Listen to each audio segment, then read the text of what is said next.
सीधे रुख करेंगे इस वक्त बरेली का। ऑफ डूइंग बिजनेस का जैसे हम लोगों के सामने मसला है, तो उसमें बहुत सी पॉलिसीज, बहुत सी चीज़ें ऐसी आई। आज की डेट में आप उद्योग लगाना चाहते हैं या कोई व्यापार खोलना चाहते हैं तो आप बोलते हैं अपना जीएसटी का रजिस्ट्रेशन करिए, ऑनलाइन अवेलेबल है, और चीज़ें करिए। तो बहुत सी सुविधाएं, ये नहीं कि सिर्फ ग्राउंड ढांचे पर, पॉलिसी मैटर्स में भी, और जो टेक्नोलॉजी को यूज़ कर रही है सरकार, उसकी वजह से हम लोग बहुत अपने आप को ईजी महसूस कर रहे हैं। सर, देसी अंदाज में कहा जाता है कि आप तो बाजार के आदमी हैं, आपने तो बाजार को बदलते हुए देखा होगा, क्योंकि बरेली का बांस बहुत मशहूर था लेकिन नहीं रहा। बरेली का सुरमा बहुत आंखों में लगता था लेकिन अब नहीं रहा। बरेली का झुमका ज़रूर अब थोड़ा सा हवा में है कि बरेली, तो आपको लग रहा है कि ये चीज़ें कहीं कम हुई हैं पहले से? सर, मैं ऐसा महसूस करता हूँ कि ये प्रोजेक्ट कम ना हुई हो, दूसरी चीज़ें बढ़ गई।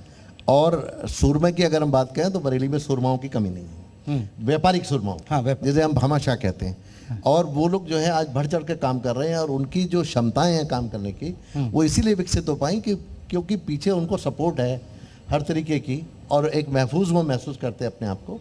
तो इस वजह से वो आगे जाकर खुलकर काम कर पाते हैं दूसरे जिलों में। आज कोई बिलिंग करनी है, कोई जीएसटी का वर्किंग है, किसी तरीके की परेशानी नहीं है, ट्रांसपोर्ट वगैरह की भी और तरीके की कोई, मतलब बरेली में एटलीस्ट हमने इस तरह की कोई परेशानी नहीं देखी। बल्कि क्लस्टर डेवलपमेंट पर गवर्नमेंट ने काफ़ी काम करने की कोशिश करी, जिससे कि एक टाइप की ट्रेंड वर्कफोर्स पर काम हो। उस पर अभी काम कुछ होना बाकी है।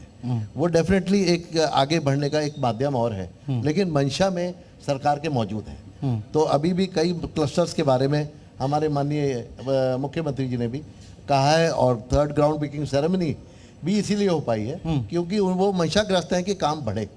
1 ट्रिलियन इकोनॉमी, अगर 5 ट्रिलियन इकोनॉमी भारत की करनी है और 1 ट्रिलियन यूपी की करनी है, तो उसके लिए वो कटिबद्ध तरीके से काम कर रहे हैं। और हम लोग, ये एवोल्यूशन है, ये रातों रात का काम नहीं है, एवोल्यूशन है। मुझे लगता है पिछले 5 साल में बहुत अच्छा हुआ है, और अभी जो ये सरकार चुन के आई है उसके बाद भी उस जो तेजी चल रही है, मैं समझता हूं कि काफी आगे बढ़ने की। दिनेश गोयल जी, एक सवाल है, क्योंकि अभी इन्वेस्टर समिट हुआ लखनऊ में, निवेश आने की बहुत उम्मीद है, बड़े स्तर पर हुआ है। लेकिन अगर हम यहाँ के, क्योंकि आप व्यापारी हैं, आपको लग रहा है कि क्योंकि इंडस्ट्री यहाँ आएंगी, क्योंकि जो पुरानी इंडस्ट्री थी वो यहाँ बंद हुई और वो बंद ही पड़ी हैं, और जिससे हजारों लोग बेरोजगार भी हुए, और ऐसी स्थिति आई, बहुत से लोगों को दिक्कतों का सामना करना पड़ा, घर चलाना मुश्किल हो गया था।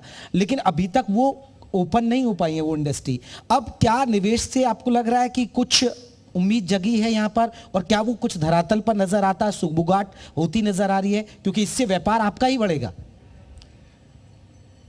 3 जून को उत्तर प्रदेश में जो माननीय मोदी जी, योगी जी और हमारे नंदी जी ने, जो हमारे औद्योगिक मंत्री हैं, बहुत बड़ा लखनऊ में प्रोग्राम हुआ है, जिसके अंदर अंबानी जी, अडानी जी, कुमार मंगलम जी जैसे बड़े सारे व्यापारी देश के विदेश के आए, और उसमें 1 लाख करोड़ का इन्वेस्टमेंट की उत्तर प्रदेश के लिए तय हुआ है।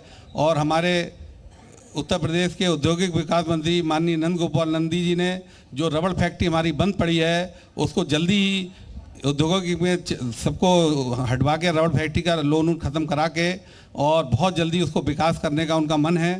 उसमें योगी जी ने बहुत सहयोग किया है, और वो फाइल प्रधानमंत्री जी के दरबार में पहुंच चुकी है, और बहुत जल्दी अगर ये हो गया तो बरेली के विकास में एक बड़ा पत्थर मील का साबित होगा। आप लोगों की, बरेली के व्यापारियों की कोई डिमांड कि सरकार इन बिंदुओं पर ध्यान रखे, क्योंकि ये आवाज़ जाएगी ऊपर तक, तो कि देखिए अगर और तेज़ी से बरेली का विकास करना है, या उद्योग धंधे को बढ़ाना है, या व्यापारियों का व्यापार बढ़ाना है, तो इन बिंदुओं पर क्या कोई सिंगल विंडो सिस्टम, या आपको लगता है कि प्रशासनिक अमला बहुत ज़्यादा, क्योंकि अक्सर व्यापारी दिक्कत होती है कि प्रशासनिक पेच में फंस जाते हैं वो बेचारे जाकर? ये बात आपकी बिल्कुल ठीक है। मैं इसमें दिनेश गोयल जी भाई साहब हमारे IIA के यूपी के चैप्टर के हैं, हाँ, और इंडिया लेवल के हैं, इसलिए ये भैया हमारे दिनेश जी ज़्यादा बढ़िया बताएंगे। प्रशासनिक पेच है क्या आपको लगता है? दिनेश जी बढ़िया बताएंगे। मुझे ऐसा लगता है 2 चीज़ें हैं हमारे, जैसे माननीय प्रधानमंत्री जी का नारा है मेक इन इंडिया का, और